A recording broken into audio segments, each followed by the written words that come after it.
السلام علیکم۔ بس میں حرف و حکمت میں ایک بار پھر سب کو خوش آمدید۔ انٹرمیڈیٹ سال دوم حصہ نظم میں سے سید صبیح الدین صبی رحمانی کی لکھی ہوئی شاہکار حمد آپ کے سامنے پیش کی جا رہی تھی۔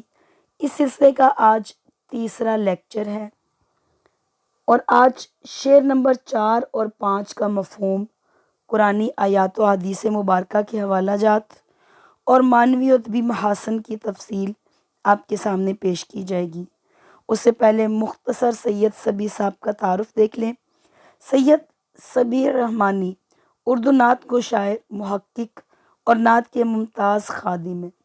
انہوں نے جدید نعتی اور حمدیہ شاعری کو نیا اسلوب، وقار اور حلاوت عطا کی۔ آپ کا کلام جذبہ عقیدت، خشوع اور خضوع اور شرعی اور تاریخی دور کا کامل احترام پیش کرتا ہے۔ یہ کلام بیت اللہ کی حاضری، تجلیات الہی کے مشاہدے اور سنگ اسود کے احترام کی ایک ہی بے مثال عکاسی کرتا ہے۔ اس کلام میں روح پرور نغمگیاں ترنم سے بھرپور انداز ہے۔ توبہ، ندامت اور تجدید ایمان کا ذریعہ دنیا بھر میں یکساں مقبول اور معروف یہ کلام ہے۔ تو آئیے دیکھتے ہیں۔ شاعر کہتا ہے، یاد آ گئی جب اپنی خطائیں، اشکوں میں ڈھلنے لگی التجائیں، رویا غلاف کعبہ پکڑ کر، اللہ اکبر اللہ اکبر۔ مفہوم کیا ہے؟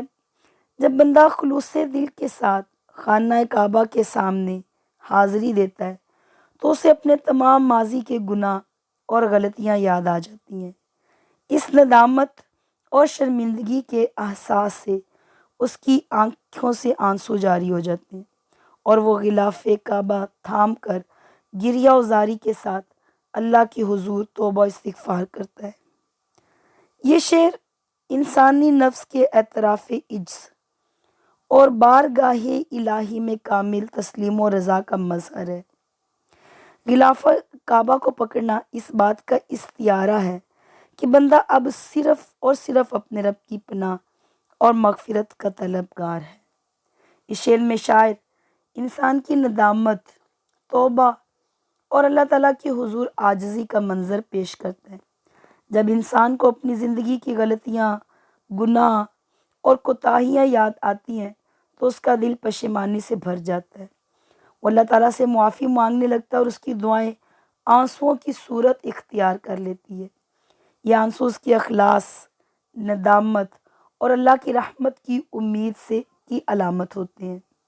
شاعر کہتا ہے کہ جب انسان اپنے ماضی کے گناہوں اور خطاؤں پر غور کرتا ہے تو اس کا دل نرم ہو جاتا ہے، اسے اپنی لغزشوں کا شدت سے احساس ہوتا ہے اور وہ اللہ تعالیٰ کی حضور عاجزی کے ساتھ توبہ کرتا ہے۔ اس وقت اس کی التجائیں صرف الفاظ نہیں رہتی بلکہ آنسوؤں میں ڈھل جاتی ہے، اور یہ آنسو سچی توبہ، دل کی پاکیزگی اور اللہ تعالیٰ کی مغفرت کے طلبگار ہونے کی بہترین علامت ہے۔ اور اس شعر میں خطاؤں کا احساس بھی ہے اور آنسوؤں میں بدلتی ہوئی دعا بھی ہے، کیونکہ اللہ تعالیٰ خود ارشاد فرماتا ہے، قل یا عبادی الذین اسرفوا علی انفسہم لا تقنطوا من رحمت اللہ ان اللہ یغفر الذنوب جمیعا، کہ آپ کہہ دیجئے، اے میرے بندو جنہوں نے اپنے آپ پر زیادتیاں کی ہیں، اللہ کی رحمت سے مایوس نہ ہو، بے شک اللہ تعالیٰ تمام گناہ بخش دیتا ہے۔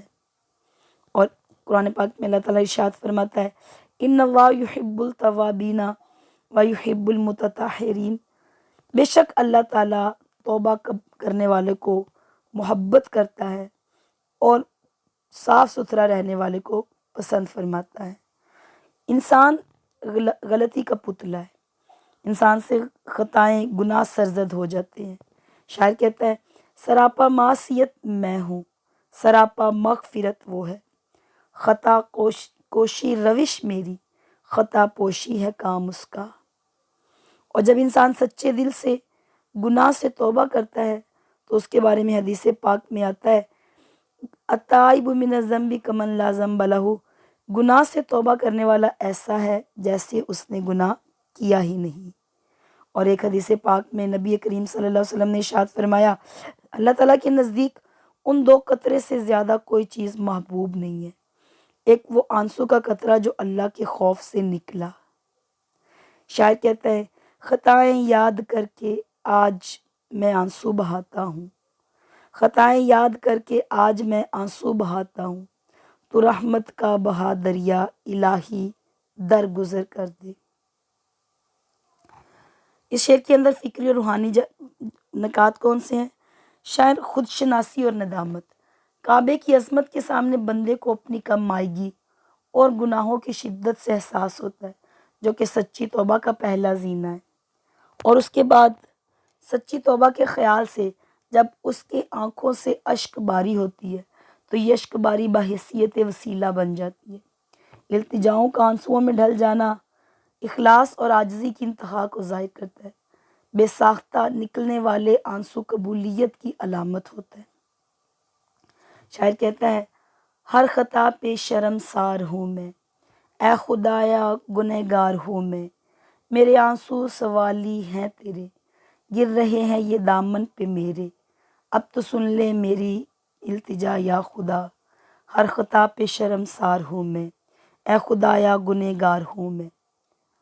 اور اب سب سے بڑی بات، اہم نقطہ جو اس میں نکلتا ہے نا، وہ یہ ہے کہ شاعر کہتا ہے کہ میں نے غلافہ رویا غلاف کعبہ پکڑ کر، کہ میں غلاف کعبہ تھام کو رونا اس بات کی علامت ہے کہ بندہ اپنے تمام تر دنیاوی سہارے چھوڑ کر صرف رب کریم کی رحمت کی آغوش میں آ گیا ہے۔ غلاف کیا ہے؟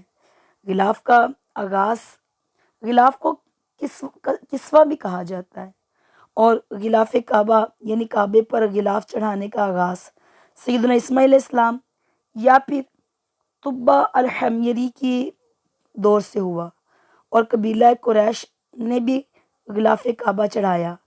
غلاف کے لیے سفید، سرخ، سبز اور سیاہ رنگ کے کپڑے استعمال ہوتے رہے۔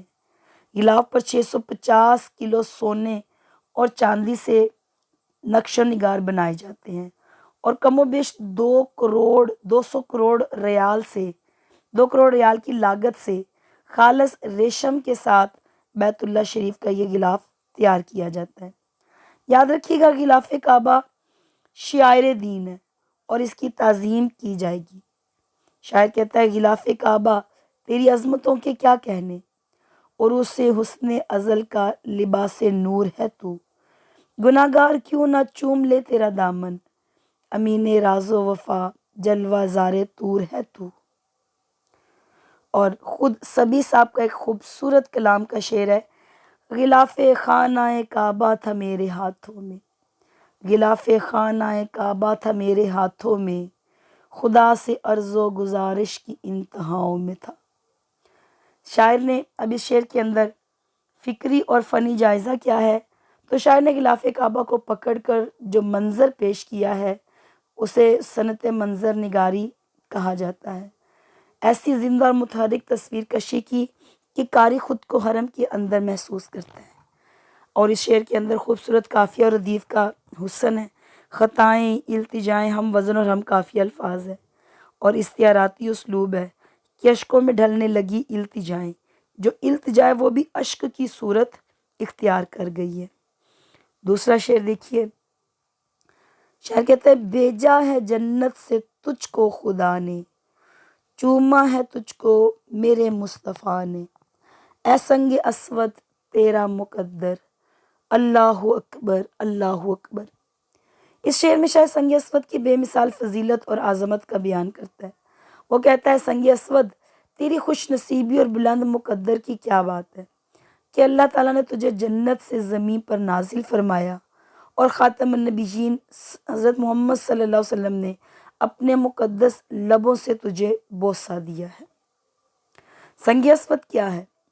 سنگ اسود محض ایک پتھر نہیں ہے، بلکہ زمین پر جنت کی نشانی اور حضور صلی اللہ علیہ وسلم کی محبت و بوسے کی یادگار ہے، جو قیامت کے دن تک زائرین کے ایمان کی گواہی دے گا۔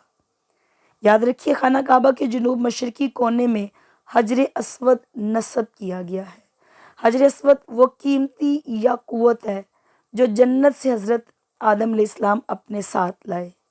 سب سے پہلے تعمیر کعبہ کے وقت حضرت آدم نے اس کو خود نصب کیا۔ جب طوفان نو آیا تو طوفان نو کے وقت جبل ابی قبیس پہ امانتاً اس پتھر کو رکھ دیا گیا۔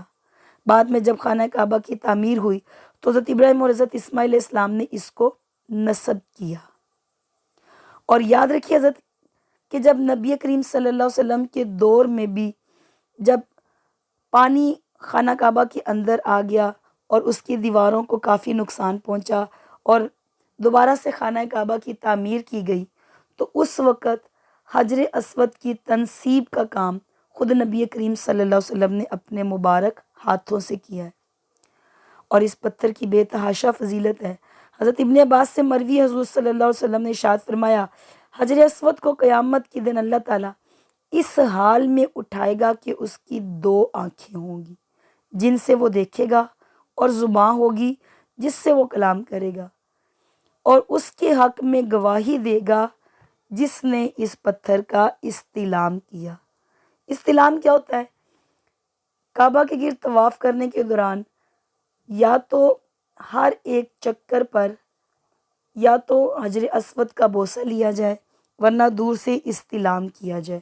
استلام یعنی لکڑی یا ہاتھ کے اشارے کے ساتھ اس کو چوم لینا استلام کہلاتا ہے، اور یہیں سے طواف کا آغاز ہوتا ہے۔ اور اس کے بارے میں نبی کریم صلی اللہ علیہ وسلم جامع ترمذی میں فرماتے ہیں، نازل الحجر الاسود من الجنت وهو اشد بیادنا من اللبن فسودته خطایا بنی آدم۔ سنگ اسود جنت سے نازل ہوا تو وہ دودھ سے زیادہ سفید تھا، پھر بنی آدم کے گناہوں نے اسے سیاہ کر دیا۔ اور صحیح بخاری کی صحیح مسلم کے مطابق نبی کریم صلی اللہ علیہ وسلم نے طواف کعبہ کے دوران سنگ اسود کو بوسہ دیا اور استلام فرمایا۔ سنگ اسود کا جنت سے آنا اس بات کی تذکیر ہے، یاد رکھنا ہے کہ انسان کا اصل وطن جنت ہے اور زمین پر اس کا قیام عارضی ہے۔ اور یاد رکھیے کسی شے کا مرتبت و مقام ذات مصطفیٰ صلی اللہ علیہ وسلم کی نسبت کی بنا پر بلند ہوتا ہے۔ حضور صلی اللہ علیہ وسلم کے بوسے نے اس پتھر کو محترم ترین بنا دیا۔ شاعر کہتا ہے، ہو گئی میرے گناہوں کی سیاہی مقبول، سنگ اسود پہ چڑھا رنگ جبی سائی کا۔ حضرت عمر فاروق کا قول ہے، فرماتے ہیں میں جانتا ہوں تو ایک پتھر ہے لیکن میں تجھے اس لیے چومتا ہوں کیونکہ میں نے رسول اللہ صلی اللہ علیہ وسلم کو تجھے چومتے ہوئے دیکھا ہے۔ اس شعر کا فکری اور فنی جائزہ یہ ہے کہ اس شعر میں اسلامی تاریخ کے انتہائی اہم اور معتبر تاریخی واقعے کی طرف اشارہ ہے، اس لیے اس شعر کے اندر صنعت تلمی پائی جاتی ہے۔ دوسری بات، شاعر نے غیر ذی روح شے کو ڈائریکٹ مخاطب کی ہے، اے سنگ اسود تیرا مقدر، یعنی غیر ذی روح جو کہ ایک پتھر ہے اس کو ڈائریکٹ مخاطب کر کے کہا ہے۔ یہ شعر میں ڈرامائی تاثیر پیدا کرتا ہے، اور اللہ اکبر کی باقاعدہ تکرار شعر کے لحن کو پرجوش اور وجد آفرین بنا دیتا ہے۔ اس دعا کے ساتھ کہ ربنا ظلمنا انفسنا وان لم تغفر لنا وترحمنا لنکونن من الخاسرین۔ اللہ تعالیٰ ہمیں اخلاص کے ساتھ توبہ کرنے، خانہ کعبہ کی حاضری کی سعادت اور شاعر اسلام اور سنت نبی صلی اللہ علیہ وسلم کا احترام نصیب فرمائے۔ شکریہ۔